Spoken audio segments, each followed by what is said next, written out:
días. ¿Cómo están? Bien, también, muy bien, muchas gracias. Bueno, el día de hoy nos toca salud y va a presentar primero Eduardo Clark, nos va a platicar de los hospitales que hemos puesto en operación desde el 1 de octubre que llegamos y que pondremos en operación hasta el 31 de diciembre de 2025. Estamos hablando de 31 hospitales nuevos en el país. La mayoría de ellos obviamente venían construyéndose desde el periodo del presidente López Obrador y son 31 hospitales nuevos, muy importante en el país, entre el IMSS, el ISSSTE y el IMSS Bienestar, y 12 centros de salud.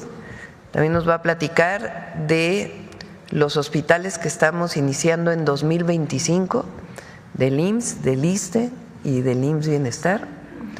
Es un esfuerzo muy importante, una inversión muy importante para ampliar el número de camas de hospitalización y los centros de salud en el país. Entre 2025 y 2026 se va a ampliar de manera muy importante la capacidad hospitalaria del país. Bueno, ese es el primer tema que nos va a presentar Eduardo. Después Martín nos va a dar el seguimiento del número de quirófanos que se están actualizando, mejorando en el ISSSTE, que también son muy importantes, y Zoe nos va a hablar también de la disminución del rezago en cirugías en el IMSS. Es un trabajo permanente que realizamos en el Gabinete de Salud y después todo el gabinete está para contestar sus preguntas. Entonces iniciamos con Eduardo. Perdón, está Ariadna Montiel. Nos va a platicar de cómo va el programa Salud Casa por Casa, que va muy, muy bien. Ha sido muy bien recibido por adultos y adultas mayores del país. Van más de 2 millones de visitas. La gente está muy contenta y también personas con discapacidad. Adelante, Ariadna. Empezamos contigo. Buenos días, con su permiso, Presidenta. Pues sí, vamos muy bien en el programa de salud Casa por Casa. Adelante. Pues recordar que nuestra presidenta nos ha marcado la ruta para el programa, que es el programa de prevención de la salud más ambicioso del mundo. Ese es el compromiso de la presidenta y estamos trabajando para que esto se cumpla. Se están realizando las visitas, como lo hemos comentado, se toma la historia clínica, es una historia clínica muy completa y por primera vez en México tenemos una historia clínica especializada para los adultos mayores y para las personas con discapacidad. Hay que recordar que el gobierno de la Cuarta Transformación es el primero en México que pone una atención fundamental, prioritaria para las personas con discapacidad. Adelante. Y como bien comenta nuestra presidenta, ya tenemos un avance muy importante en las visitas, más de 2.200.000 consultas médicas a domicilio que se han otorgado a las personas con discapacidad y a los adultos mayores. Es muy importante recordarles que la enfermera va perfectamente uniformada, con su gafete, lleva su maletín, que ya es su característica y las diferencia para la seguridad de las familias, y nos han recibido muy bien. Adelante.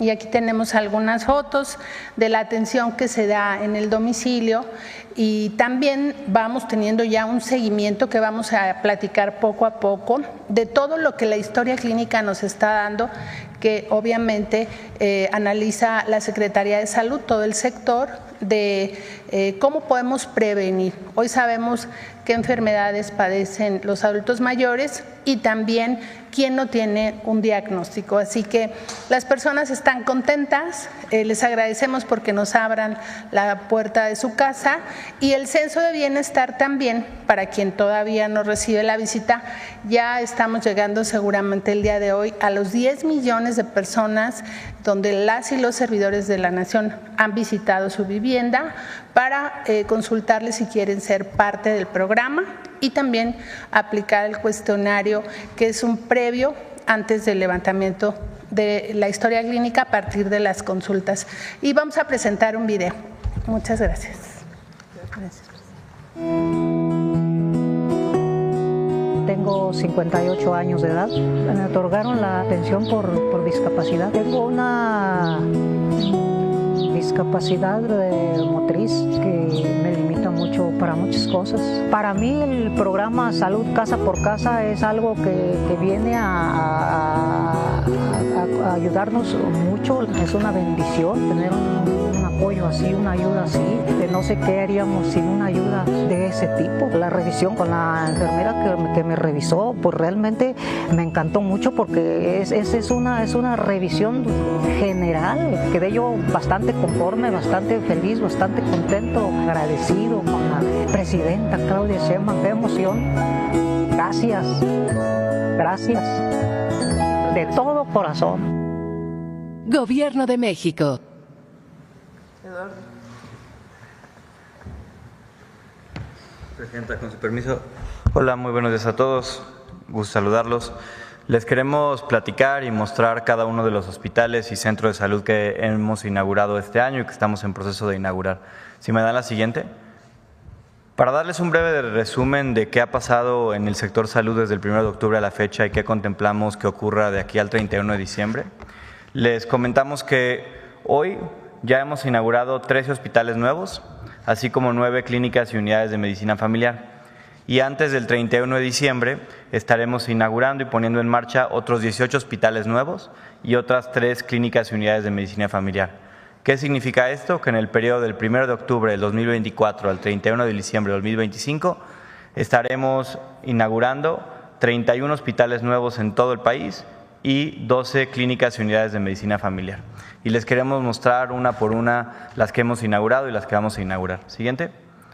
En primer lugar, y estos son los que ya están puestos en marcha, el Hospital General Regional número 2 Juárez del IMSS en Ciudad Juárez, Chihuahua. Siguiente. El Hospital General Regional número 23 Ensenada en su primera etapa, también del IMSS en Ensenada, Baja California. Siguiente. La Unidad de Medicina Familiar número 58 Villa Fontana del IMSS en Guadalupe, Zacatecas. Siguiente. La Unidad de Medicina Familiar número 73 en San Nicolás, también del IMSS, en San Nicolás de los Garza, Nuevo León. Siguiente. La Unidad de Medicina Familiar número 93 en Torreón, también del IMSS, en Torreón, Coahuila. La Clínica Hospital en Palenque, Chiapas, del ISSSTE. La Clínica de Medicina Familiar en Pachuca, Hidalgo, también del ISSSTE. El Hospital Regional de Alta Especialidad en Torreón, Coahuila, también del ISSSTE. El Hospital General Tijuana, zona este, en la ciudad de Tijuana, Baja California. Este hospital atiende a la población del IMSS Bienestar. El Hospital General de Santa Rosalía Mulegé, en Mulegé, Baja California Sur, también del IMSS Bienestar. El Hospital de Salud Mental de Orizaba, en Orizaba, Veracruz, del IMSS Bienestar. El Hospital Comunitario de Nautla, Dr. Gerardo Díaz Morales, en Nautla, Veracruz, también del IMSS Bienestar. El Hospital Materno Infantil de Coatzacoalcos, en Coatzacoalcos, Veracruz, también del IMSS Bienestar. Del IMSS Bienestar, un centro de salud de servicios ampliados en Santiago Astata, Oaxaca. El Centro de Salud Urbano de San Pablo Villa de Mitla, en San Pablo Villa de Mitla, Oaxaca, del IMSS Bienestar. El Hospital de la Mujer y la Niñez Oaxaqueña, en Reyes Mantecón, Oaxaca, un hospital impresionante para la población oaxaqueña, del IMSS Bienestar. El Hospital Básico Comunitario de Ixtlán de Juárez, en Ixtlán de Juárez, Oaxaca, también atendiendo a la población prioritariamente del IMSS Bienestar, pero de manera universal. Siguiente. El Hospital General de Atenco, en el Estado de México, en el municipio de Atenco, del IMSS Bienestar. El Centro de Salud de Servicios Ampliados de Jerez de García Salinas, en Jerez, Zacatecas, del IMSS Bienestar. Las torres de cardiología y la torre de oncología pediátrica del Hospital de la Niñez Poblana, en Puebla, atendiendo principalmente población del IMSS Bienestar. El Hospital de Bicam Switch, en Guaymas, Sonora, como parte del Plan de Justicia del Pueblo Yaqui, también atendiendo prioritariamente población del IMSS Bienestar. Y estos son los hospitales y unidades de salud que contemplamos se pongan en operación e inauguren entre agosto de este año y el 31 de diciembre. En primer lugar, la Unidad de Medicina Familiar 93, Cerro Gordo, en Ecatepec, Estado de México, del Instituto Mexicano del Seguro Social. El Hospital General de Zona San Alejandro del IMSS, una sustitución resultado del sismo del 2017 en Puebla, Puebla, del Instituto Mexicano del Seguro Social. El Hospital General Regional Zaragoza del IMSS, aquí en la Ciudad de México, en la Alcaldía de Iztapalapa, también una sustitución impresionante, resultado de daños estructurales del sismo del 2017. El Hospital General de Zona, 14 de septiembre, del IMSS en Tuxtla Gutiérrez, Chiapas, que acabamos de visitar hace un par de semanas con la presidenta, también para toda la población del Seguro Social en Chiapas. Siguiente. El Hospital Materno Infantil de Ciudad del Carmen, del IMSS, muy pronto a ponerse en operación en Ciudad del Carmen, Campeche. El Hospital General de Zona de Navojoa, del IMSS, también en Navojoa, Sonora. El Hospital General de Zona de Guanajuato, en la capital del estado de Guanajuato, también del Instituto Mexicano del Seguro Social. El Hospital General de Zona de Tula, en Tula de Allende, aquí en el estado de Hidalgo, también del Instituto Mexicano del Seguro Social. El Hospital General de Zona, Dr. Ernesto Ramos Burs, en Hermosillo, Sonora. De parte del ISSSTE, las obras para este cierre de año son las siguientes. En primer lugar, ya para este mes de agosto, el Hospital Regional de Alta Especialidad de Tlajomulco, Jalisco. También para este próximo mes, el Hospital Regional de Alta Especialidad del ISSSTE en Acapulco, Guerrero. Y para el resto del año, el Hospital General de Tampico, Tamaulipas, también del ISSSTE. Y la Unidad de Medicina Familiar de Nochistlán, Oaxaca, también del ISSSTE. Por parte del IMSS Bienestar, la Unidad de Medicina Familiar de Playa del Carmen, Quintana Roo. ¿Sigue? Perdón, del ISSSTE, una disculpa, Martí. También del ISSSTE. La Clínica de Medicina Familiar con quirófano del ISSSTE en Tecámac, Estado de México. Y ahora sí, del IMSS Bienestar. El Hospital General de Tuxtepec, en Oaxaca, que acabamos de visitar hace 2 semanas y que está pronto a operar durante este mismo mes de agosto. El Hospital Comunitario de Maruata, en Maruata, Michoacán. El Hospital General de Actopan, en Actopan, Hidalgo, también del IMSS Bienestar. El Hospital General Agustín Orán, en Mérida, Yucatán. Visitamos con la presidenta de este hospital hace cerca de 5 semanas. Es el hospital más grande actualmente en desarrollo y proceso, que esperamos terminar y poner en operación a toda la población de la península para este fin de año. Siguiente. El Hospital General de Ciudad Madero, en Ciudad Madero, Tamaulipas, también del IMSS Bienestar. Y aquí en la Ciudad de México, el Hospital Oncológico para la Mujer de la Ciudad de México, en la Alcaldía Gustavo Madero, conocido también por muchos como La Pastora. Adicionalmente, tenemos otros 20 hospitales, que les voy a decir brevemente, que están ya o en proceso de inicio de construcción o que inician construcción durante este año y que esperamos poner en curso en 2026 y algunos en 2027. En particular, en el caso del IMSS, el Hospital General de Zona de San Luis Río Colorado, en Sonora, el Hospital General de Zona de Yecapixtla, en Morelos, el Hospital General Regional de Santa Catarina, en Nuevo León, el Hospital General Regional de Los Cabos, en Baja California, el Hospital General Regional de Saltillo, en Coahuila, el Hospital General Regional de Culiacán, en Sinaloa, el Hospital General Regional de Guadalupe, en Zacatecas, el Hospital General Regional Ensenada en su segunda etapa, que presentamos lo que ya se puso en operación en su primera etapa este año, y el Hospital General Regional de Oaxaca en Oaxaca, Oaxaca, así como el Hospital de la Mujer en Tlaxcala. Estos hospitales generales, particularmente los regionales, son el modelo más grande de hospitales que estamos haciendo, más de 260 camas sensables.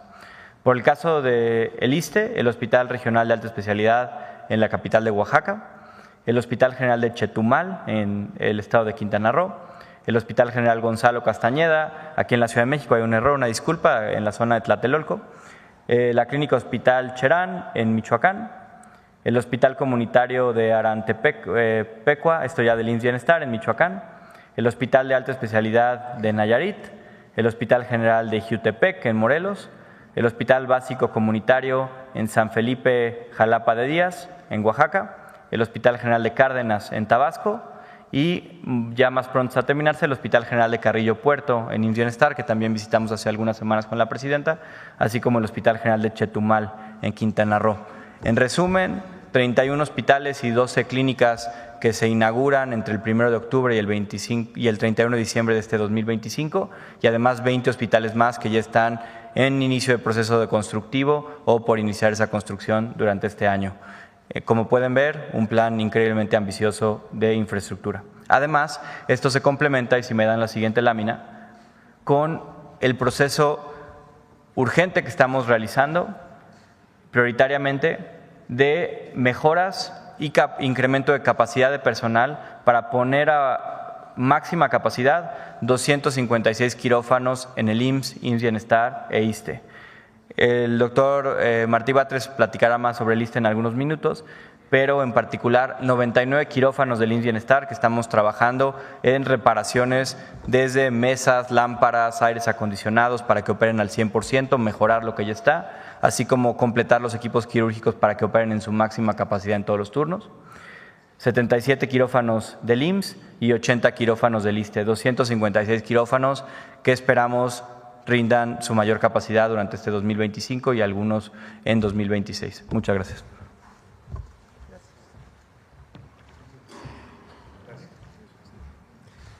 Muchas gracias. Con su permiso, Presidenta, muy buenos días a todas y a todos. El pasado 13 de mayo, aquí en la Mañanera del Pueblo, presentamos el arranque de esta estrategia que llamamos 230-100. Es una estrategia de incremento de la productividad en 2 millones de cirugías para 2025, 30 millones de consultas de especialidad y 100 millones de consultas de medicina familiar. Y el día de hoy vamos a ver los avances en lo que va del año. Es un corte hasta el 21 de julio, que es donde tenemos ya concretada la información. Entonces, aquí lo pueden ver. A la fecha se han realizado en el Seguro Social en 2025 831,328 cirugías. Esto es un avance del 41% de la meta anual. Son 19,673 cirugías más que la semana anterior, es decir, subimos en 3%. Aquí hay que aclarar que estamos hablando de cirugías electivas, es decir, cirugías que se programan. Aparte están las cirugías que entran desde las urgencias o los partos y las cesáreas. Son cirugías de trauma y ortopedia, cirugías de cataratas, cirugías de hernias, por mencionar solamente algunas. Como se puede ver también en cuanto al avance en consultas de medicina de especialidad, se han realizado 13.9 millones de consultas, un avance del 46% respecto a nuestra meta anual, y ya empezamos a ver un incremento del 5%, es decir, se realizaron 547,917 consultas de especialidad más que en la semana anterior. Todo esto con la intención de que el tiempo de espera sea más corto.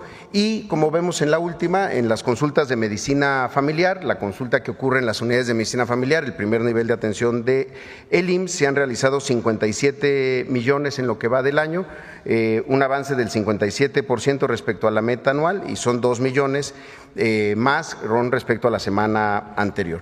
En la siguiente podemos observar la comparación con el año pasado, con 2024. Si comparamos la productividad, se tiene un incremento de cirugías, de consultas de especialidad y de medicina familiar.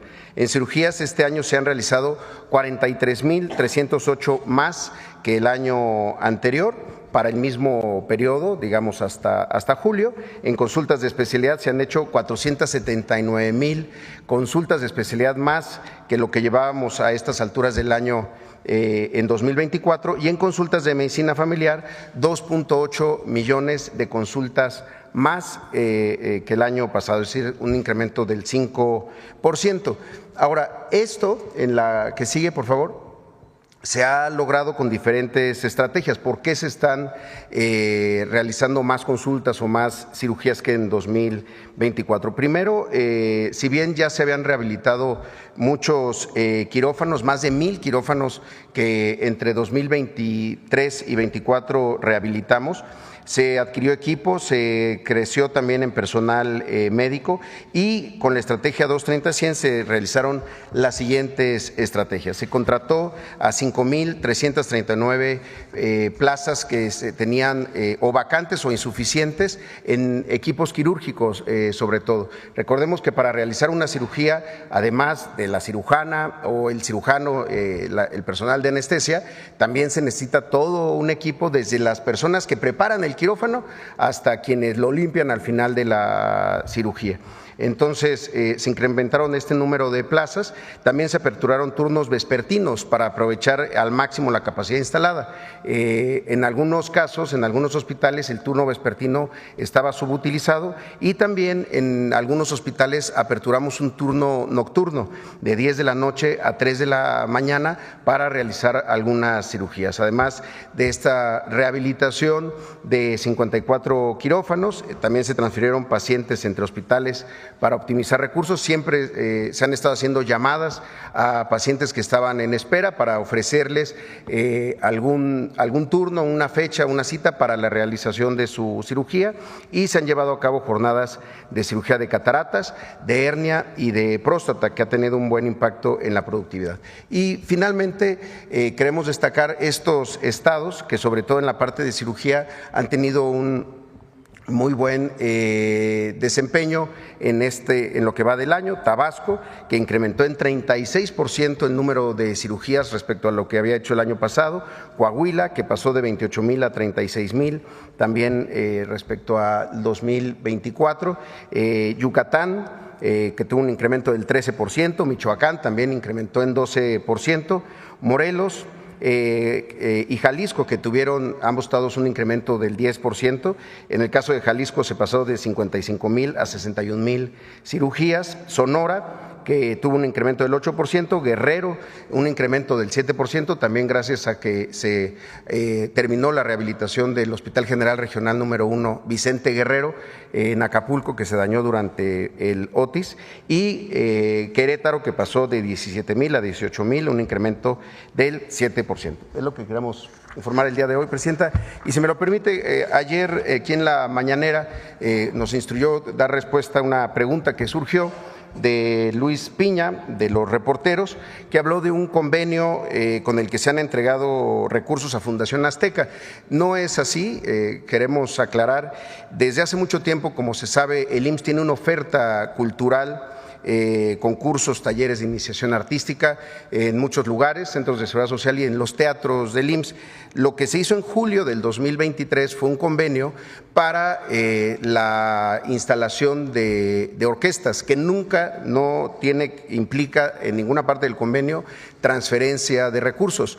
Lo que se hace es que se utilizan las instalaciones del IMSS, nosotros contratamos a orientadores musicales que están dando clases a 279 niñas, niños y jóvenes que toman talleres de lunes a viernes durante 4 horas de manera gratuita, y el convenio lo que implicó fue que Fundación Azteca nos proveyera de instrumentos musicales. Son 315 instrumentos de 3 kits para orquestas, con cada uno con un mínimo de 105 instrumentos, además de otros insumos, con lo cual se pudieron hacer estas orquestas del IMSS. Entonces, pues no hubo transferencia de recursos. También más tarde, coreográficamente, hubo un tema de la Fundación IMSS. La Fundación IMSS existe desde hace mucho tiempo e integra varias fundaciones del país, a la Fundación UNAM. Bueno, el doctor Kersenovich es parte de la propia Fundación IMSS en su consejo consultivo. En ese consejo consultivo está Fundación Azteca, pero es un consejo consultivo de una fundación sin fines de lucro y que no depende del gobierno y que, bueno, existe desde hace varios años. Entonces, aquí queríamos aclararlo. Muchas gracias.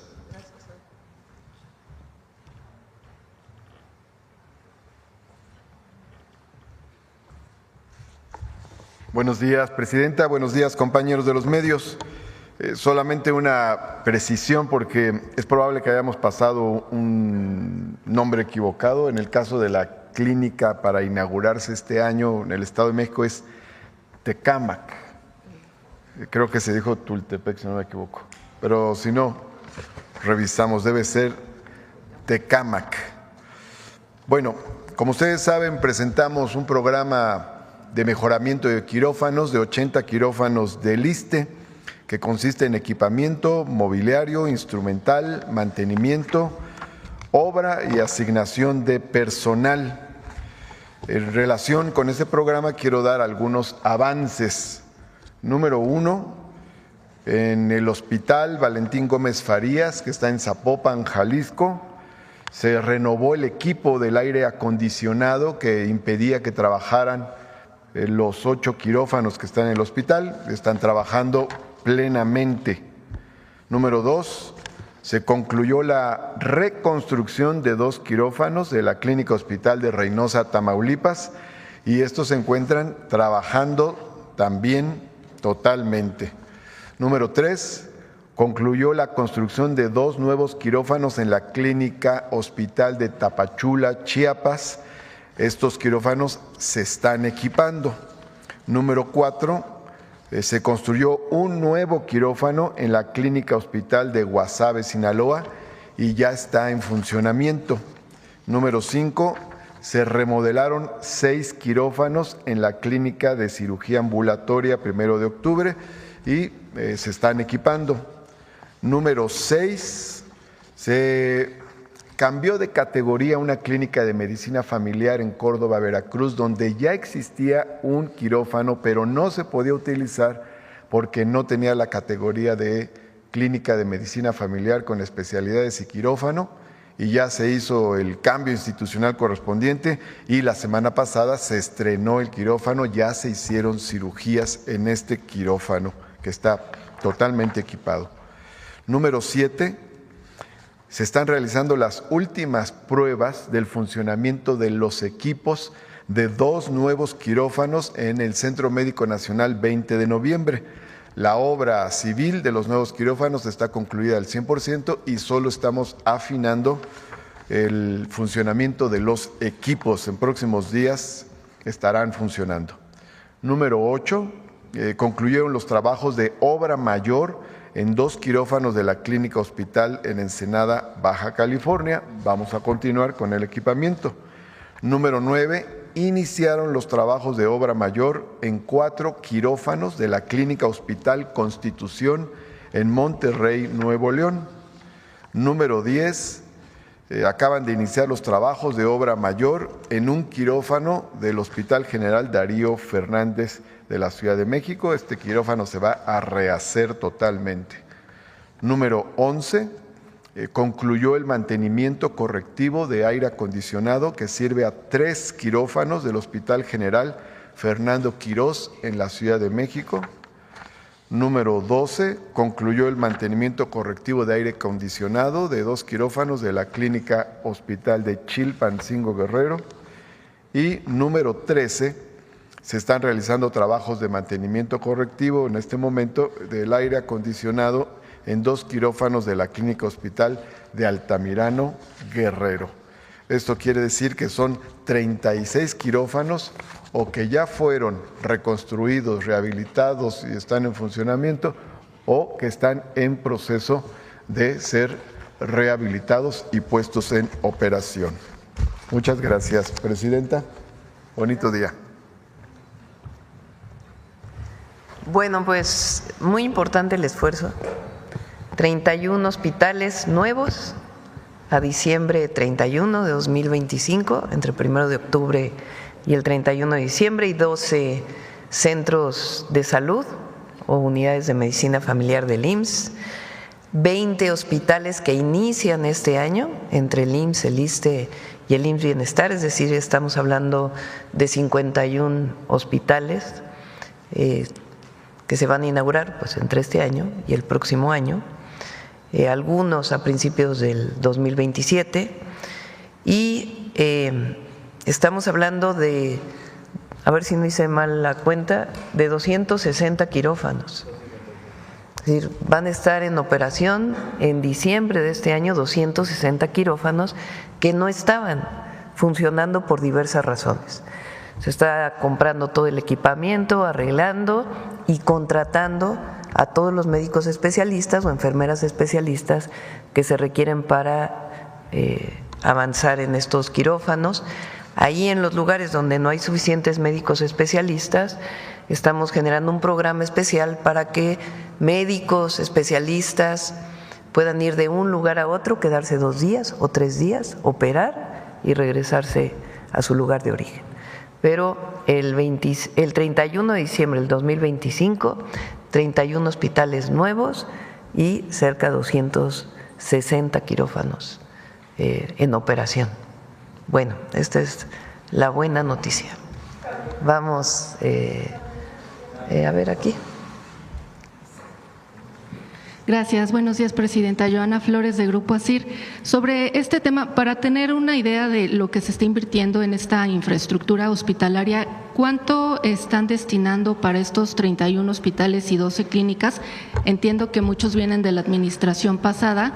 Y en total, entonces, en su administración, Presidenta, estamos hablando de estos 50… O va a haber más, porque todavía estamos haciendo una valoración de en dónde hay necesidades adicionales, pero iniciamos con poner en marcha todo lo que de alguna manera no estaba adecuado, es decir, que funcionen al 100 todos los hospitales que existen, la sustitución de hospitales que ya son muy viejos y que se requieren nuevos, y además los nuevos hospitales del IMSS y del ISSSTE. Y la inversión que han destinado, no sé, tanto en la administración pasada como esta, de los 50 hospitales debemos estar hablando, de los 31 hospitales debemos estar hablando casi de 50,000 millones de pesos, por lo menos, cerca de 50,000 millones de pesos. Y en el caso de la inversión para los otros 20 hospitales, estamos hablando pues cerca de 40,000 millones de pesos adicionales. Y en el caso de los quirófanos, pues son alrededor de 2,500 millones de pesos. Gracias, Presidenta. Y en otro tema, no sé si me permite hacerle una pregunta al secretario de Salud. Sí. Porque, bueno, en los últimos días en Grupo ASIR recibimos algunas denuncias de pacientes. Nos decían que no encuentran la vacuna BCG para los recién nacidos, bueno, ni en centros de salud, ni en hospitales, en fin. Saber si hay alguna escasez de esta vacuna o… Porque la principal queja es que la tienen que adquirir en lugares privados, que llega a costar hasta 8,000 pesos. Sí, la vacuna BCG se debe de aplicar al momento de que nace una criatura. Tiene, sin embargo, un plazo de hasta 4 años donde se puede aplicar. El principal proveedor de vacunas de BCG cambió su instalación en la producción de vacunas de BCG y esto ha afectado no nada más a México, a otros países, a Australia, a China, a otros países, y se ha retrasado 2 meses. Nosotros ya tenemos 3,400,000 vacunas de BCG actualmente en COFEPRIS para que puedan ser liberadas. Al cambiar de sitio de producción, cambió el registro sanitario. Entonces, ese registro sanitario tarda alrededor de 4 semanas. Y estará disponible 3,400,000 vacunas que nos alcanzan para 2 años de vacunación de los niños. No están en riesgo los niños porque se pueden vacunar de 0 a 4 años. La recomendación entonces sería esperar cuánto tiempo ahorita para que se puedan…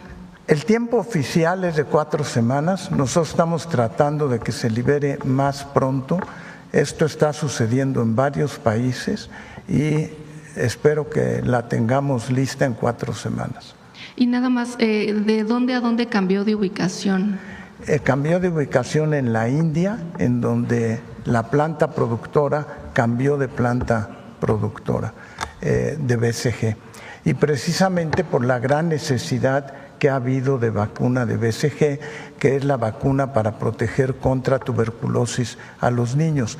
El contacto se hace en etapas posteriores, por eso se puede vacunar de 0 a 4 años. Muchas gracias, secretario. Y en otro tema, presidenta, bueno, en las últimas semanas en la Ciudad de México se dio un caso de la joven Amelie que desapareció en el Ajusco. Es un tema que está llevando el gobierno de la Ciudad de México, Fiscalía. Sin embargo, bueno, los padres de la joven también se acercaron a nuestro medio y pues nos pidieron hacerle llegar la petición a usted de saber si puede haber alguna intervención por parte del gobierno federal para extender la búsqueda. Ellos tienen pues en esta desesperación de encontrar a la joven pues algunas otras hipótesis de que a lo mejor sí bajó del Ajusco y pudiera estar en algún otro lugar, presidenta. Sí, está apoyando el Gabinete de Seguridad. Voy a pedir que puedan informar y desde hace una semana más o menos, no quizá más, se solicitó un apoyo adicional por parte de las familias. Llegó la Guardia Nacional con más elementos para poder apoyar y vamos a estar ahí con la comisión de búsqueda. Se lo comento a la secretaria de Gobernación para que esté cerca de la familia junto con el gobierno de la ciudad y que se atienda todo lo necesario. Gracias. Y finalmente, preguntarle, presidenta, la OCDE colocó a México como el segundo país menos productivo de los 38 países que integran este organismo. Saber si ustedes coinciden con esta valoración y en caso de que sí, ¿a qué se debe? Sí, depende cómo se mida la productividad, pero yo les puedo dar el ejemplo de, creo que lo comenté aquí, sí, hace poco. Recientemente que he estado en contacto con las automotrices por el tema de los aranceles y para poder apoyar de una u otra manera para que se mantengan los empleos en México frente a la situación de los aranceles. Hasta ahora no hay alguna decisión de cerrar alguna fábrica, en fin, en términos de los empleos se mantienen los empleos. Pero hablando con los CEOs, con los gerentes generales globales de estas empresas, me decía, por ejemplo, uno de ellos que las plantas más productivas de todo el mundo las tienen en México, que no hay como los trabajadores mexicanos. Entonces, habría que ver en particular cuál es la manera en que se está midiendo, pero los trabajadores mexicanos y trabajadoras pues son de primera. Muchas gracias, presidenta. Sí. Sobre salud, sobre salud. A ver, salud, ¿quién? A ver, aquí. Ahorita vamos a ver. Gracias, presidenta. Primero una de salud. Sería para el secretario de Salud. Si nos puede informar cómo va el tema de la epidemia de sarampión. Traemos publicado hoy en Excelsior que se ha incrementado el número de casos y incluso, no sé si nos puede comentar, ¿ha incrementado también el número de muertes asociadas con esta enfermedad? El programa de sarampión se está conteniendo bastante bien. Tenemos todavía alrededor de 3.500 casos de sarampión detectados en todo este periodo de tiempo. Han fallecido 12 personas por sarampión. Hemos incrementado la vacunación en forma muy importante y el brote está contenido alrededor del estado de Chihuahua. En los otros estados ya prácticamente se ha ido conteniendo en forma importante. Alrededor de Chihuahua es donde realmente tenemos el brote. Hemos dispuesto de un número importante de vacunadores junto con la secretaria, con la gobernadora del estado de Chihuahua, y se está vacunando en forma intensiva a la población. Afortunadamente el cerco ha funcionado y está fundamentalmente limitado al estado. La frecuencia y la tasa de incidencia de casos ha disminuido también en forma importante. Nuestra meta es tratar que para el mes de noviembre no tengamos casos de sarampión y pudiéramos nuevamente estar libres de sarampión. El programa de vigilancia epidemiológica se ha reforzado mucho en el país con todos los laboratorios estatales, y los casos confirmados son casos con PCR, con técnicas avanzadas. Tenemos suficiente vacuna en la actualidad, hay alrededor de 6 millones de vacuna y estará por llegar más vacuna, y esperamos tener vacunados a más del 95% de la población. Gracias. Aprovechando que está ahí, secretario, hace 15 días que se dio el reporte de la adquisición de medicamentos, se nos habló acerca de que estaban por encima del 90% de las licitaciones, adquisiciones, etcétera. ¿Cómo va la llegada de los medicamentos, la distribución? ¿En qué nivel estaríamos en las instituciones de salud del gobierno federal? La distribución ha ido aumentando. Creo que el IMSS tiene una distribución alrededor del 96 o 97%, el ISSSTE tiene 93%, y en el IMSS Bienestar también hemos ido aumentando en forma significativa la distribución. Los medicamentos están comprados y esperemos que la distribución ocurra ya en este mismo mes. Sé que faltan pocos días y en las primeras semanas del mes que viene, pero la compra ya está y la distribución ha ido aumentando en forma progresiva. ¿Los que se compraban apenas van a llegar? El margen entre lo que se compra y lo que llega tiene que ser alrededor de 15 días para darle tiempo a los distribuidores a que la puedan proveer. Hay un pequeño número de medicamentos de difícil acceso, pero también estamos trabajando sobre ellos. Muchas gracias. Presidenta, si me permite. Ayer el Instituto Nacional Electoral, en una votación que fue dividida, determinó que sí se había incurrido en un caso de irregularidad con el uso de los acordeones famosos durante la elección judicial, e incluso ya se establecieron las multas en contra de quienes aparecieron en esos acordeones. Aquí se comentó varias veces y usted platicaba que había que esperar la decisión del INE para poder emitir un comentario acerca de ello. Ahora, ya está la decisión del INE, ¿qué podría decirnos acerca de este caso? Pues vamos a ver qué dice el tribunal. Es contradictoria las resoluciones del INE, son contradictorias. En una ocasión resuelven algo y en otra ocasión resuelven otra cosa. Entonces, pues vamos a esperar a ver qué dice el tribunal.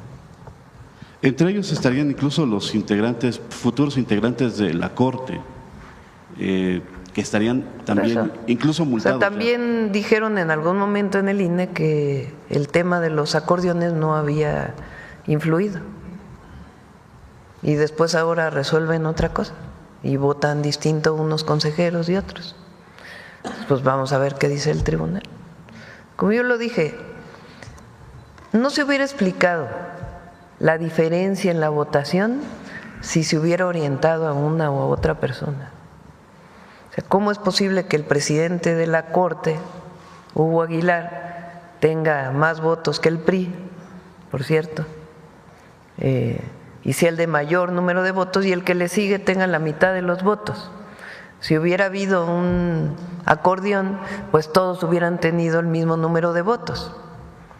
Que las personas llevaban una lista de por quién votar, porque eran muchísimas boletas, pues hasta aquí lo preguntamos. ¿Quién llevó su lista para poder recordar por qué personas votar? Porque eran varias boletas federales, varias boletas estatales, y si uno había estudiado pues por quién iba a votar, pues difícilmente se lo aprendió de memoria, llevaba unas notas para poder votar y eso nunca estuvo prohibido. Entonces, ¿cómo se explica que uno tenga una votación, que otro tenga otra votación, si hubiera habido una sola orientación? Entonces, por eso son muchos, mucha gente que llevó sus listas para poder decidir por quién votar. Pero por eso digo, un día deciden una cosa en el INE y otro día deciden otra. Pues vamos a ver qué dice el Tribunal Electoral. Gracias, presidenta. En otro caso que ha seguido siendo polémico. De todas maneras, mira, porque quieren desvirtuar la elección al Poder Judicial, principalmente los adversarios. Mejor que hayan decidido 13 millones de personas a la presidenta de la República. Eso no hay manera, aunque a algunos no les guste, eso no hay manera de rebatirlo, de debatirlo. Porque si nos hubiéramos quedado con la anterior forma de elegir a los ministros y ministras, pues entonces la presidenta hubiera enviado su terna, si no hubiera habido acuerdo en el Senado, se hubiera vuelto a mandar, si no hubiera habido acuerdo en el Senado, hubiera decidido la presidenta. Entonces ahora no decidió la presidenta, decidieron 13 millones de personas, libremente, por quien querían que fueran los ministros, los magistrados, los jueces. ¿Es perfectible? Todo es perfectible en esta vida, pero es mucho mejor lo que ocurrió ahora. No hubiéramos tenido un ministro de la Corte de origen indígena que ha reivindicado históricamente a los pueblos originarios si no hubiera sido bajo esta forma. Entonces, es mucho mejor lo que ocurrió. Y ya pues que decida el tribunal sobre el tema de las listas que pudieron haber llevado personas para poder recordar por quién iban a votar. Gracias. En otro tema, presidenta, usted nos ha pedido que esperemos hasta el próximo martes para que el Gabinete de Seguridad nos hable acerca del caso de la maestra Irma que se difundió desde la semana pasada. La gobernadora de Veracruz sí ha hablado del tema. Ha dicho que murió de un infarto y que califica de miserables a todos los que siguen hablando del tema. No sé si nos puede dar un comentario acerca de cómo se está, al parecer, revictimizando a la maestra Irma con este tipo de comentarios de la gobernadora. Todo homicidio, y particularmente el de la maestra, es lamentable y nosotros no queremos que eso pase en nuestro país. Eso es lo primero. Y estamos trabajando todos los días para que no ocurran estos homicidios, sea que haya fallecido por un infarto derivado de la situación que estaba viviendo o sea derivado de una agresión directa. Entonces, todo es lamentable y no queremos que eso ocurra en nuestro país y para eso trabajamos todos los días. Ahora, la circunstancia, el contexto de esta situación que vivió la maestra Irma, pues es importante que se dé a conocer por el Gabinete de Seguridad, porque hay investigaciones. Yo creo que aquí algo muy bueno que ha hecho la Fiscalía del Estado de Veracruz es que hay detenidos muy rápidamente, han hecho sus investigaciones y hay detenidos. Y la información de los detenidos pues también va a dar mucho más pues pistas de cómo es que se da esta situación. Entonces, por eso, repito, en estos casos es mejor que el Gabinete de Seguridad, a partir de la información que se tiene y de las investigaciones, pueda informar. Y Rocío está haciendo un buen trabajo en Veracruz, junto con su Fiscalía o la Fiscalía del Estado, no su Fiscalía porque es autónoma, la Fiscalía del Estado y la Secretaría de Seguridad de Veracruz, y están trabajando todos los días. Y hay que trabajar pues para evitar cualquier forma de extorsión en el transporte público. A eso nos estamos dedicando. Gracias. Por último, de mi parte, presidenta, ayer en la tarde estuvo el canciller acá en Palacio Nacional, estuvo el secretario de Agricultura. Se sigue pues intentando con las autoridades de Estados Unidos revertir el tema de los aranceles, y si ya tendrá agendada una llamada tal vez mañana pasado.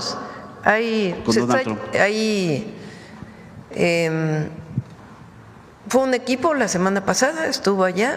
El secretario Ebrard está en contacto permanente con tanto el secretario de Comercio como el secretario de Tratados Comerciales, USTR se llama en inglés, El secretario de Relaciones Exteriores ha hablado ya 3 veces con el secretario Rubio, y estamos trabajando en pues distintos temas. Yo espero, por supuesto, y tenemos además pues esa información. Al final la decisión la toma el presidente Trump, obviamente, pero esperamos que pueda haber un buen acuerdo por la relación que estamos teniendo. No queremos adelantar nada, pues porque todavía no hay nada concreto. Entonces estamos esperando de aquí al viernes, pues para poder informar. Pero de que estamos trabajando en eso todos los días, sí. Tenemos nuestro gabinete económico en el que participan el secretario de Economía, el secretario de Relaciones Exteriores, el secretario de Agricultura, la secretaria de Energía, SOE, el secretario del Trabajo, y hablamos sobre los temas relacionados con el impacto de los aranceles en México y las alternativas que estamos dando con el Plan México y algunas otras opciones. Y además, o algunos otros acciones específicas relacionadas con el Plan México. Y además damos seguimiento a las inversiones y a los temas de digitalización, de procesos, en fin, de eso lo tenemos todos los lunes. Los lunes tenemos en la mañana gabinete de Hacienda, luego gabinete de Economía, en la tarde gabinete de Salud. Entonces así trabajamos nosotros. Y esperamos pues llegar a un buen acuerdo de aquí a pues esta semana, es importante. Si es necesario, pues vamos a hablar con el presidente Trump. Si es necesario, vamos a hablar con él. Se pregunta, porque el otro día oí un medio, ¿y por qué no ha hablado? Bueno, pues porque estamos dialogando. A ver, aquí Nancy, y luego aquí Capital 21 y luego atrás. Gracias, Presidenta. Buenos días a todas y a todos. Nancy Flores, de la revista Contralínea. Presidenta, se va a llevar a cabo aquí en la Ciudad de México el Congreso Panamericano, es su segunda edición. Este congreso es muy importante, se lleva del 31 de julio al 3 de agosto. Muy importante porque vienen muchos pensadores de izquierda, más de 60 líderes parlamentarios van a estar reunidos y también intelectuales muy relevantes para las coyunturas que estamos viviendo, entre ellos la periodista y escritora Naomi Klein.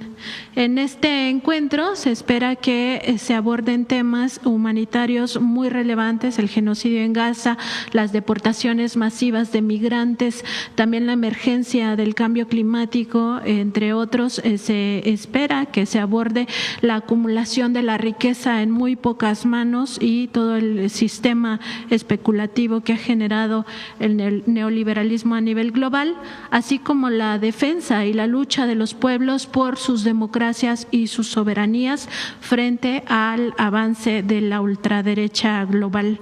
En ese sentido, Presidenta, preguntarle primero si los va a recibir, si va a recibir a estos intelectuales pensadores parlamentarios, y también su opinión pues de que se esté convocando a no solo un diálogo internacional, ellos vienen de 12 países, sino más bien a ya buscar algunas alternativas para de alguna manera atender estos temas humanitarios. También vienen a de alguna manera llevarse la experiencia de la Cuarta Transformación, tanto en su primer piso con el presidente López Obrador como ahora en el segundo piso con usted.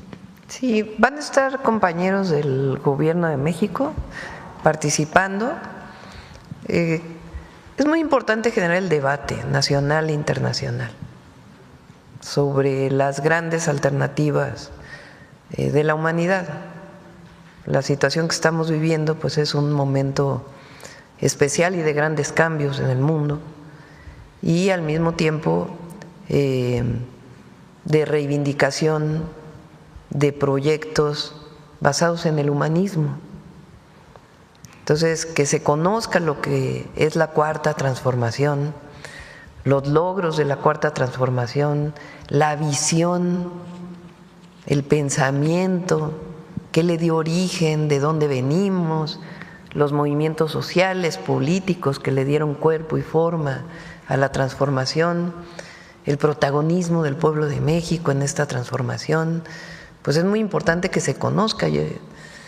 Estoy convencida que el movimiento de la Cuarta Transformación es quizá el movimiento más importante en el mundo de transformación profunda, basado en nuestra historia, en nuestros principios y nuestros valores, pero sustentado en el humanismo al final, porque no es quizá las grandes ideologías que se dieron en algún momento en el mundo, sino nuestro pensamiento viene de la herencia cultural, tanto de los pueblos originarios como de la historia de México y de los grandes pensadores y las grandes transformaciones que vivió y que vive en nuestro país.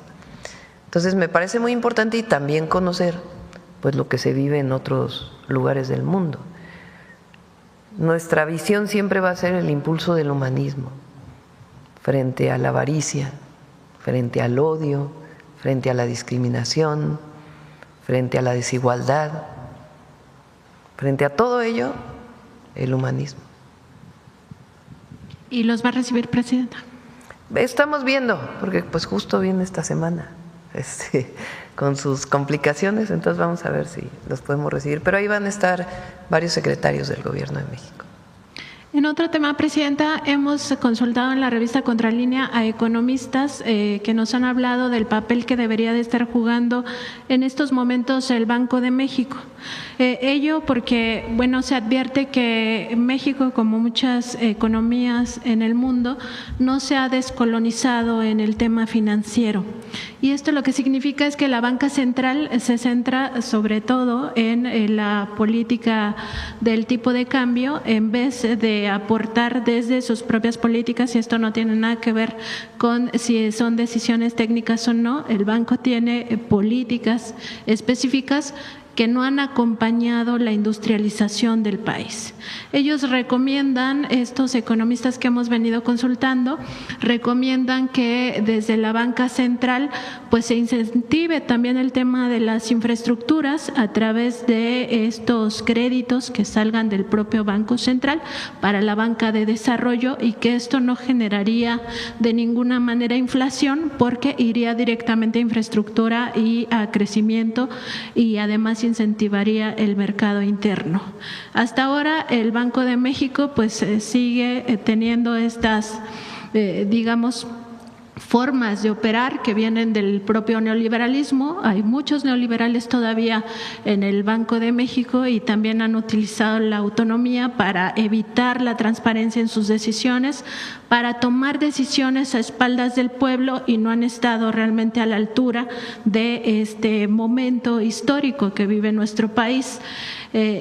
También hablan estos economistas de que desde la política del Banco de México se pudiera incentivar el propio trabajo, las políticas laborales y, por supuesto, el mercado interno. Preguntarle, Presidenta, ¿qué papel debería de estar jugando más allá de su autonomía? Pues sí estamos en una situación diferente, ya no estamos en el modelo económico neoliberal, precisamente se buscan otras alternativas. Bueno, nosotros estamos de acuerdo en que haya autonomía del Banco de México. Es una posición que hemos mantenido. Hay bancos centrales, como la Fed, por ejemplo, en Estados Unidos, cuyo objetivo no solamente es la inflación relacionada con las tasas de interés, sino el empleo. Estamos hablando de Estados Unidos, no estamos hablando de Bolivia de Estados Unidos. La Fed tiene una misión que va más allá del control de la inflación. Entonces, es un tema que vale la pena discutir. Si el Banco de México debe nada más dedicarse a ese tema en particular o ampliar su visión en términos del desarrollo económico del país, manteniendo su autonomía. Incluso lo he hablado con los banqueros en algunas de las reuniones que he tenido oportunidad de estar. Segundo, el banco ha tenido ahora una buena política en términos de la reducción de las tasas de interés, y se ha demostrado además, fíjense, lo que era las máximas, las axiomas del neoliberalismo, que decían que si aumentaban los ingresos, si aumentaba el salario, iba a haber inflación. Falso.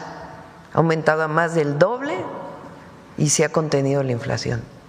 Segundo, que si miren todo lo que está pasando internacionalmente y que el peso debería estar en 25 y está hoy en 18.50.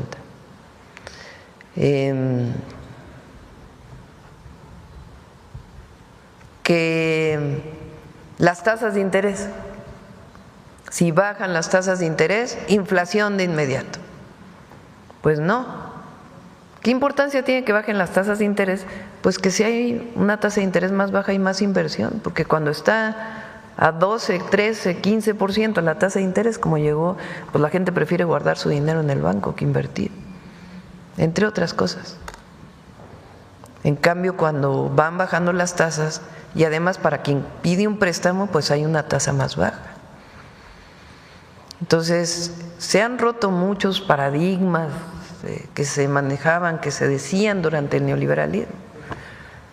Entre otras, que si había programas de bienestar universales, eso era despilfarrar el dinero y no iba a servir para nada.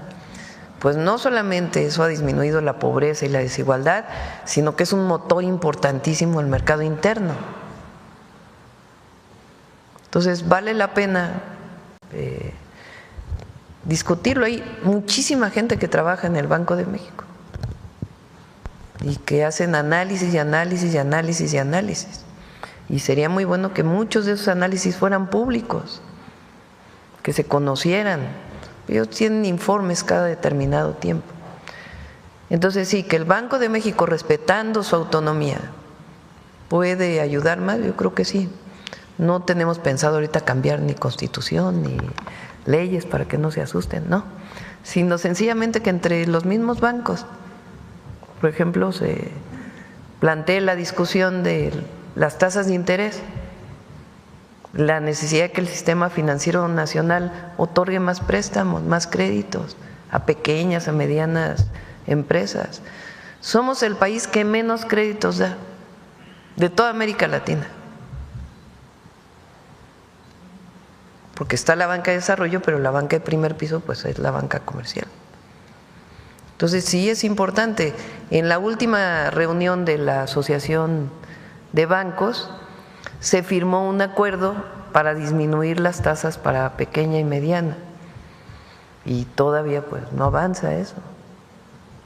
Entonces sí es importante reflexionar.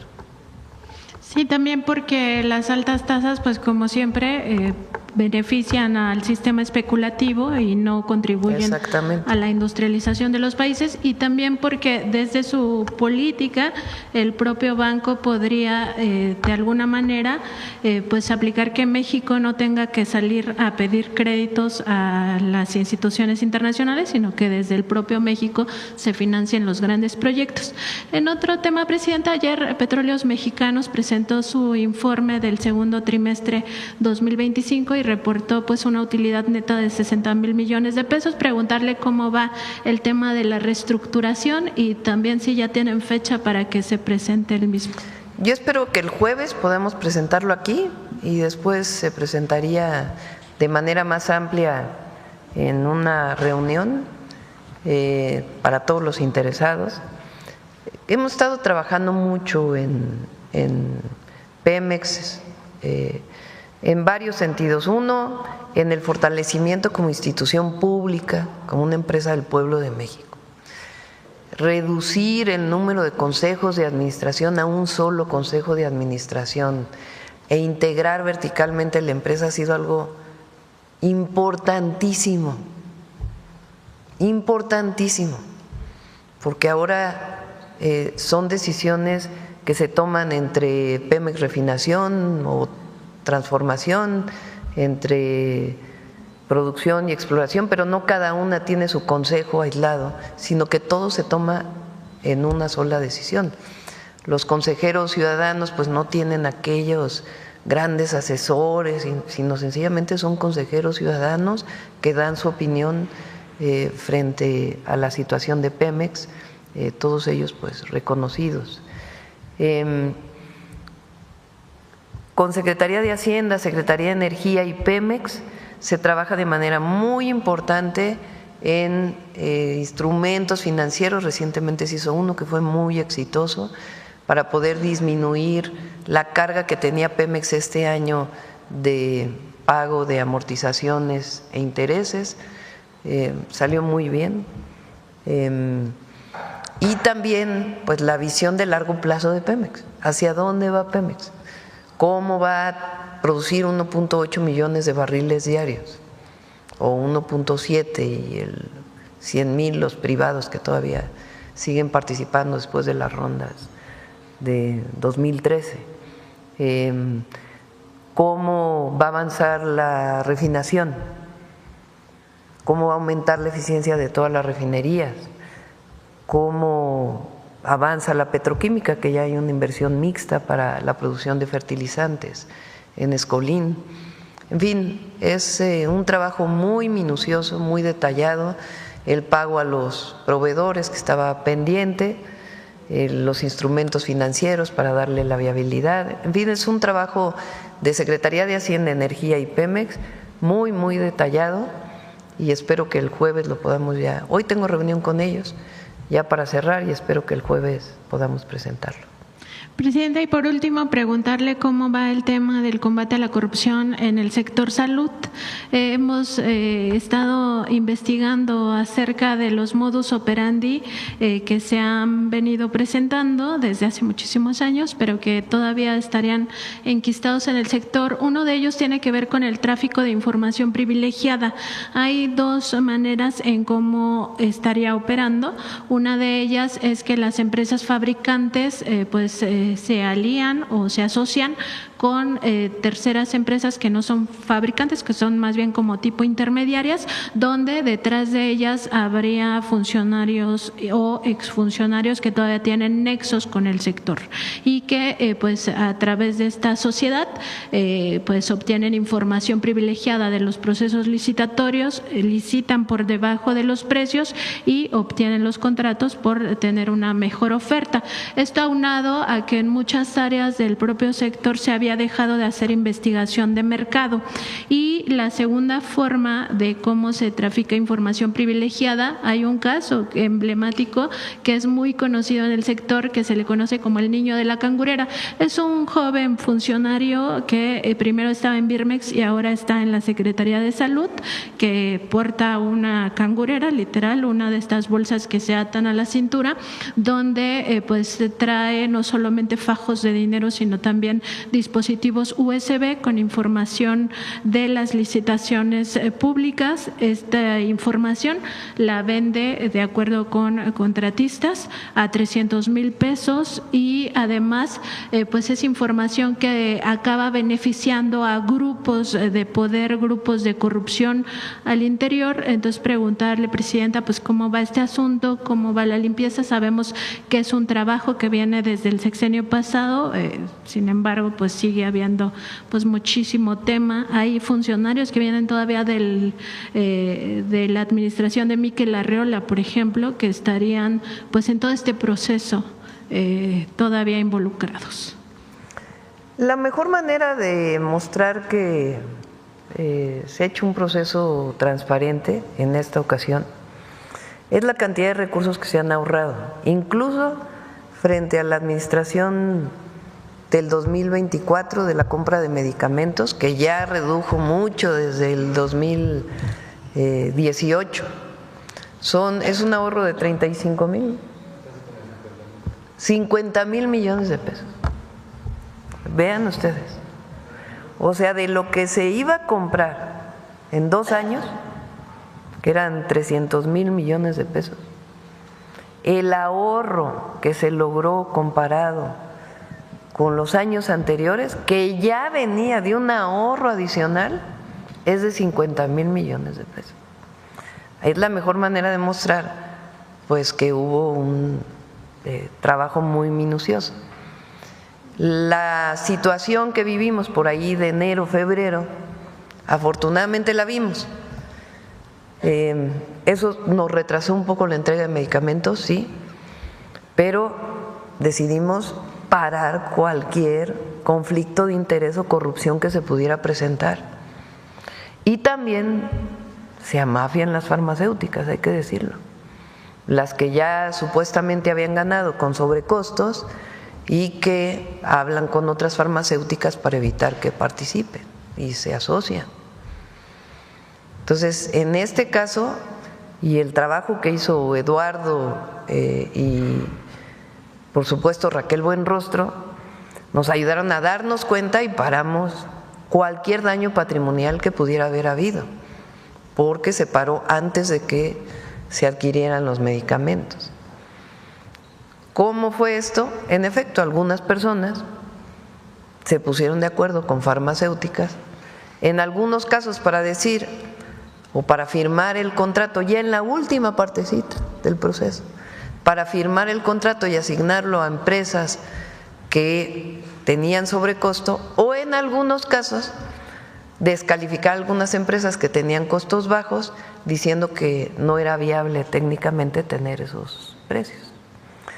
Entonces se movieron a todos esos funcionarios, están todavía bajo investigación.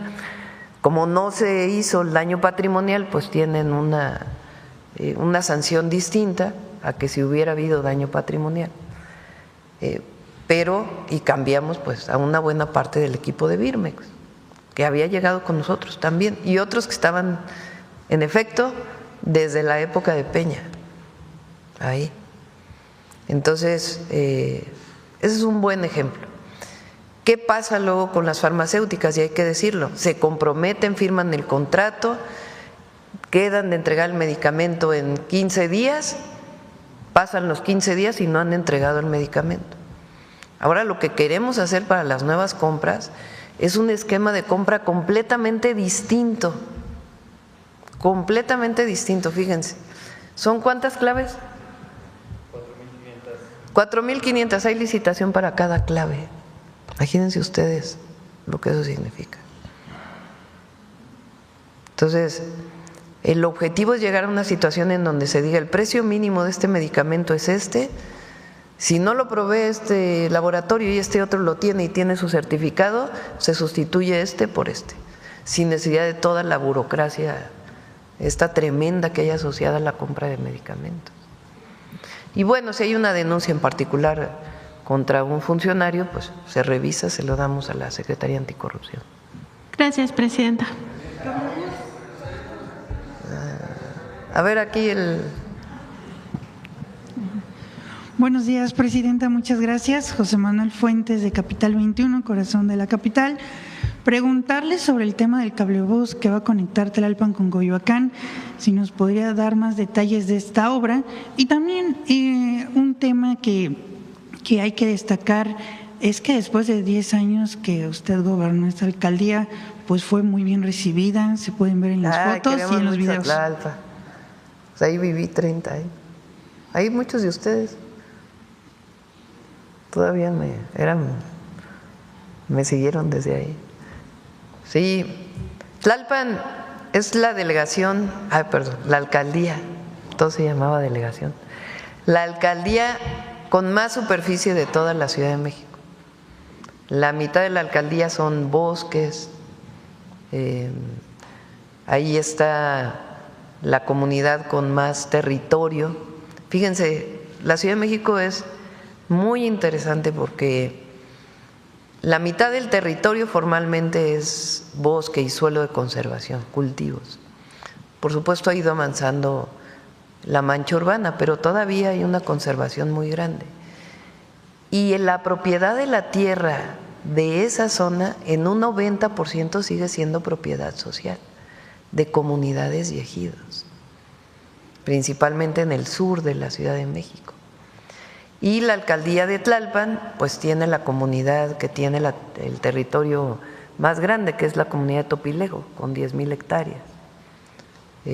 Claro, hay zonas en el país que tienen muchísimo más, pero pensando en la Ciudad de México, que es pues la entidad con menos superficie, pues es muy importante todavía el suelo de conservación. La parte en donde va a ser el cablebús es una parte que creció justamente a las faldas del el Xitle. El Xitle es el volcán que hizo erupción hace más o menos 2000 años y que hoy todos los pedregales, incluyendo el Pedregal, esta zona, la UNAM y muchísimas zonas del sur de la ciudad, pues tienen este suelo volcánico. Huicuilco se dice que desapareció por la erupción del volcán Xitle. Y esta zona de donde va a partir el cablebús es justamente pues a las faldas del Xitle. Se le llama el Ajusco Medio.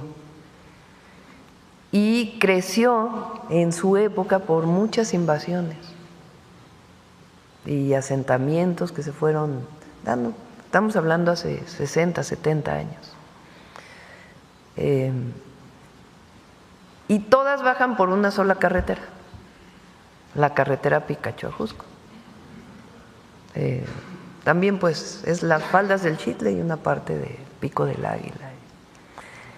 Ahí han de vivir, yo creo que como Tlalpan tiene como 800,000 habitantes, ahí deben vivir como 250,000. Y tardan 2 horas y media para bajar de los Pedregales, justamente del Pedregal de San Nicolás, que está casi en el límite con Contreras, hasta el periférico. Desde que yo fui delegada de Tlalpan, hoy se llama alcaldesa, tenía la idea de hacer un cablebús ahí. Lo platicamos muchas veces, era mucho recurso para la alcaldía.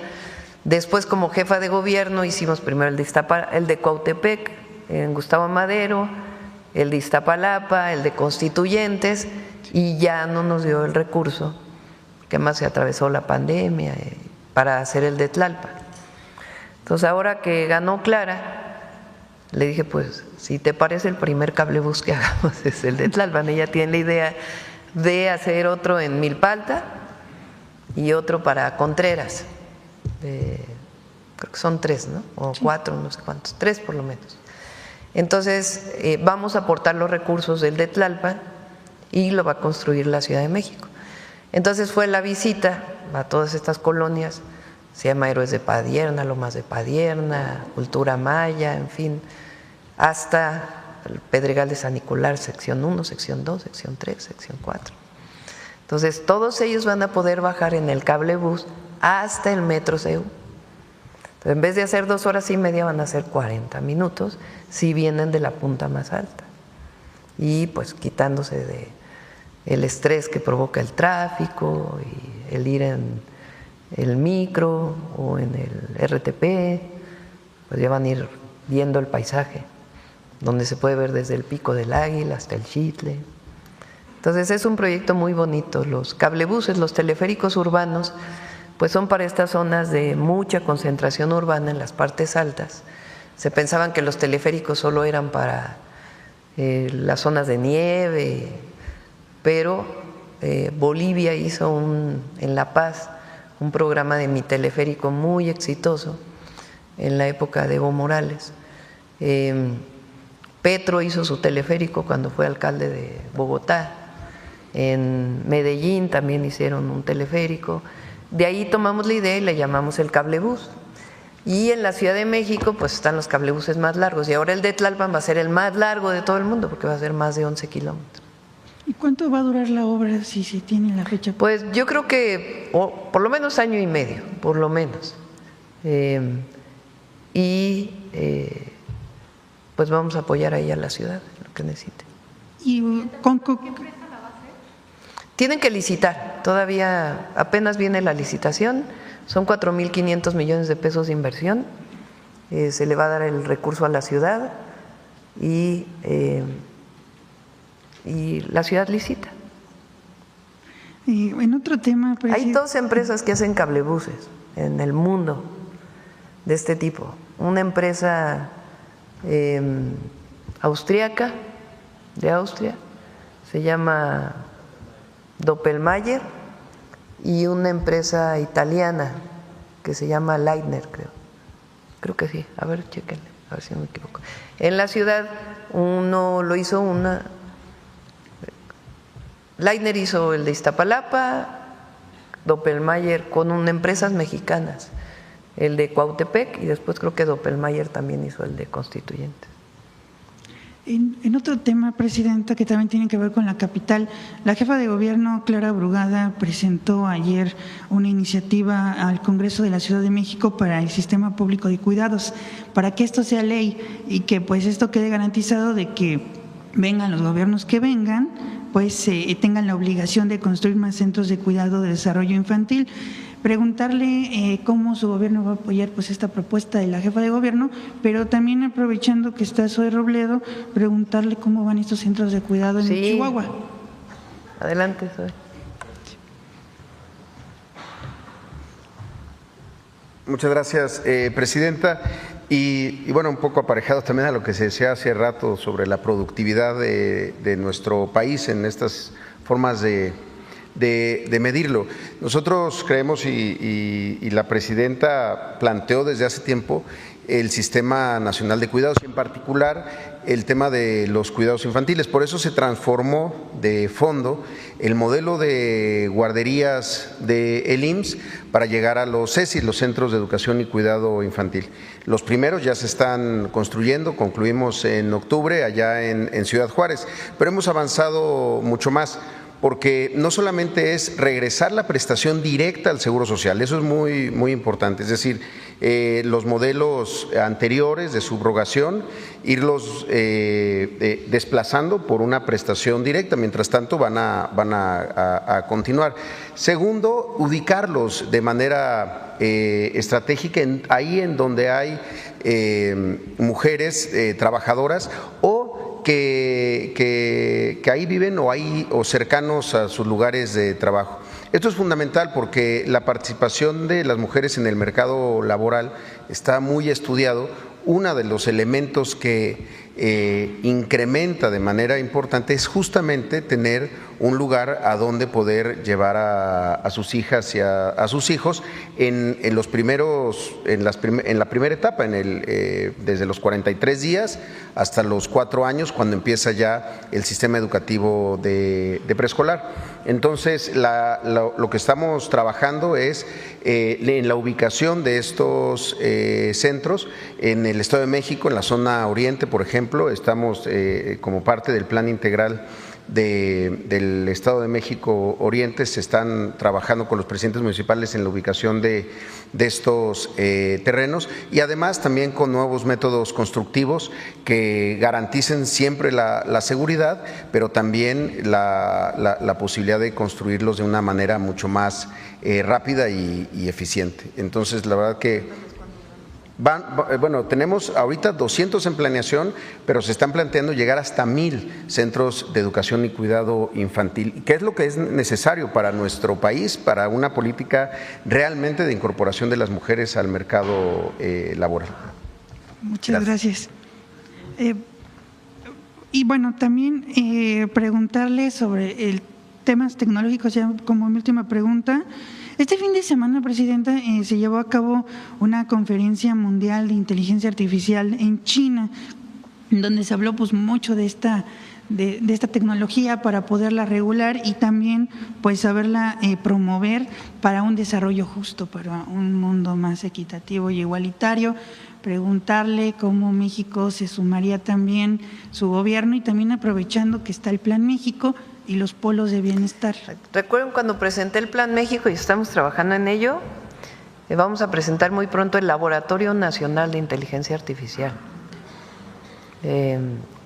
donde se incorporan distintas instituciones de educación superior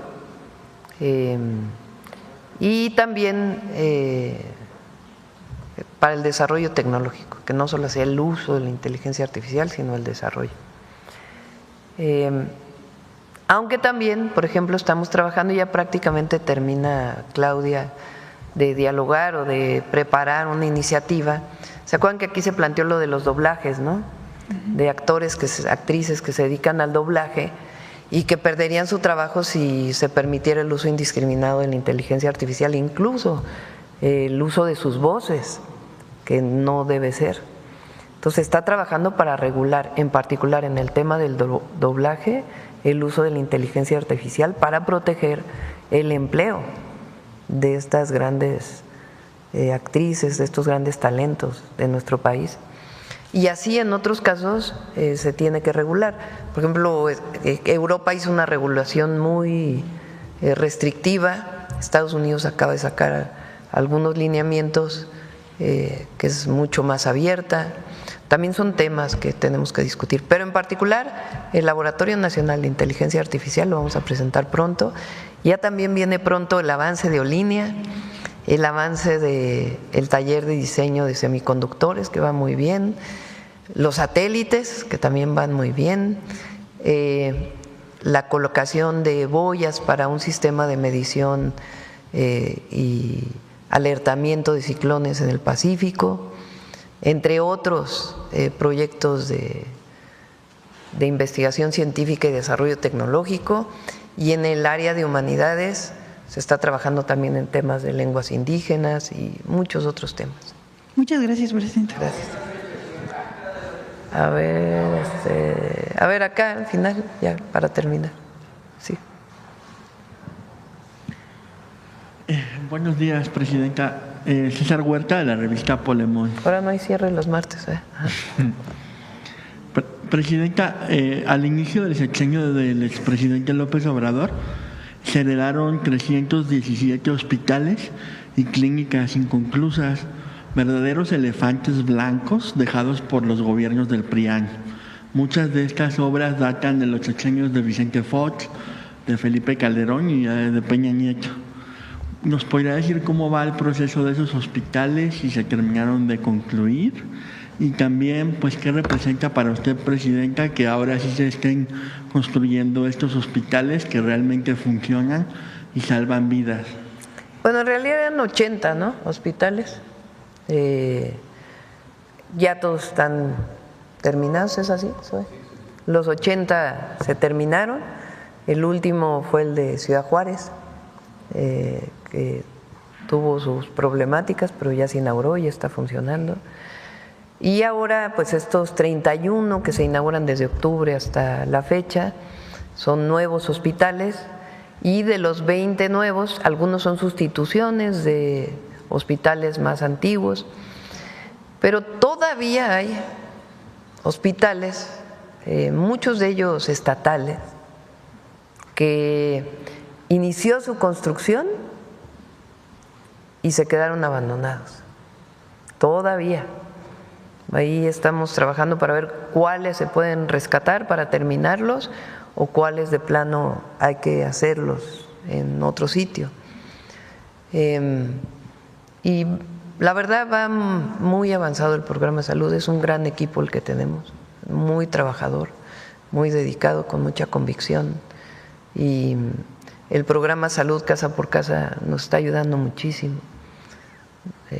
La verdad son testimonios muy conmovedores de personas que viven solas o que viven con algún familiar, adultos mayores, que al llegar la enfermera, el enfermero, médico, pues le cambia la vida. Y además algunos inclusive que estaban que necesitaban, es decir, se han salvado vidas ya con el programa Casa por Casa. Personas que tenían presiones muy altas o algún otro padecimiento, y que de inmediato todo el personal de Salud Casa por Casa, que la verdad son de primerísima, les mando un saludo, un abrazo, igual que a los servidores de la Nación.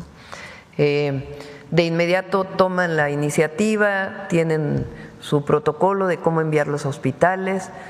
Por ahí tienes la gráfica de cuántos, ayer lo presentaron, ¿no? Eran como 800 casi. Personas que se encuentran en una situación grave, que no lo conocían y que de inmediato son transferidos a un hospital. Y es esta idea que han querido plasmar de que el seguro popular era mejor. Todavía traen esa cantaleta. ¿Cómo hubiera sido mejor si había 80 hospitales abandonados? bueno, quirófanos inaugurados que no tenían aparato de anestesia y que se quedaron así durante no sé cuántos años. En fin, y corruptelas enormes vinculadas con la compra de medicamentos en las gubernaturas del pasado. Entonces, hoy el IMSS Bienestar es una gran institución que se está consolidando y que vamos a seguir avanzando. Y recuerden, porque no lo olvidamos, ese fue mi compromiso, vamos hacia un solo sistema nacional de salud pública, de tal manera que Claudia Sheinbaum, que es del ISSSTE, pueda irse a atender al IMSS si está en un lugar, le queda más cerca, si salí de viaje y me queda más cerca el hospital del IMSS y tuve algún problema, pueda ir al IMSS sin problema. Y después se hagan las compensaciones entre el IMSS y el IMSS Bienestar y el ISSSTE. Vamos hacia allá, ya que cada persona en el país tenga su tarjeta de salud, sepa qué clínica le corresponde, qué hospital le corresponde, que tenga su acceso a medicamento. Así, no vamos a defraudar en eso. Nada más, imagínense, en 10 meses hemos inaugurado, ¿cuántos? De que venían de antes. Luego dicen, ¿por qué hay continuidad? Pues imagínense si no le hubiéramos dado continuidad a la construcción de hospitales, porque así pasaba, aunque fuera priista, que seguía de otro priista, en todas las épocas de, ¿cómo le llamaba Vargas Llosa? De la dictadura perfecta. Llegaba un nuevo presidente y quería diferenciarse del anterior. Esa era la máxima. No te parezcas al anterior, mete a la cárcel a no sé quién para que te distingas de tu antecesor. En fin. Y aquí no, aquí damos continuidad y estamos avanzando con la transformación. Son 31 hospitales. Es un esfuerzo muy grande y además operarlos adecuadamente. Bueno, son, ven, 891 personas que se han llevado al IMSS Bienestar, 316 al IMSS, 37 al ISSSTE. Y 5 hospitales nacionales, porque llegan las enfermeras, revisan y ven que hay una urgencia. Es decir, se han salvado vidas ya con el programa Salud Casa por Casa. Y Presidenta, ¿han pensado que este programa de Salud Casa por Casa se pueda ampliar como a mujeres, a hombres? Pues jóvenes, ahora adultos niños, mayores, por ejemplo, personas con discapacidad, y recuerden que ya vamos a presentar también pronto farmacias del bienestar, que está asociado a este programa, al medicamento que el adulto mayor necesita si es que tiene presión alta o algún padecimiento donde tiene que estarse medicando de manera permanente. Estamos, para que quede perfecto el programa de farmacias del bienestar, estamos trabajando en ello y va avanzando muy bien, muy bien. Presidenta, y pues en un tema relacionado, usted ha mencionado este año que se busca, pues ahora sí que nacionalizar todos los hospitales que aún operan bajo el esquema de asociaciones público-privadas, que también fueron herencia de los gobiernos anteriores y que siguen resultando muy costosos para el Estado. ¿Podría detallarnos cuántos hospitales siguen bajo este esquema? ¿Cuál es el avance en las negociaciones para su compra? Ya va bastante avanzado. El ISSSTE todavía tiene uno, el de Tláhuac, y el IMSS ya no. O sea, ya nomás nos queda uno, el de Tláhuac. Súper bien. Y por último, Presidenta, pues los últimos datos del INEGI muestran que en junio la tasa de desempleo bajó a 2.7%, con más de 1.200.000 personas que se incorporaron a la población económicamente activa en comparación con el mismo mes, pero del año pasado. ¿A qué atribuye usted esta mejora, Presidenta, en el empleo y cómo va a poder fortalecer pues esta tendencia positiva que tiene su gobierno. Si quieren el jueves presentamos, porque son varias cifras, está por salir también la del PIB, por ciento, viene muy pronto la de pobreza, bueno, más bien encuesta nacional de ingreso-gasto de los hogares. Son varias y yo creo la próxima semana, no sé, podemos presentar con Marat lo de repartidores, que es algo extraordinario, la verdad. Está muy contenta todas las personas que se dedican a este noble oficio de llevar comida de un lugar a otro, paquetes, y hoy tienen seguridad social. Si tienen un accidente, tienen cobertura para accidente. Es impresionante. Y la verdad, agradecer a las empresas porque tenían sus resistencias y hoy todas están colaborando, todas, registrando a sus trabajadores. Muchas gracias, presidenta. Sí. Cerramos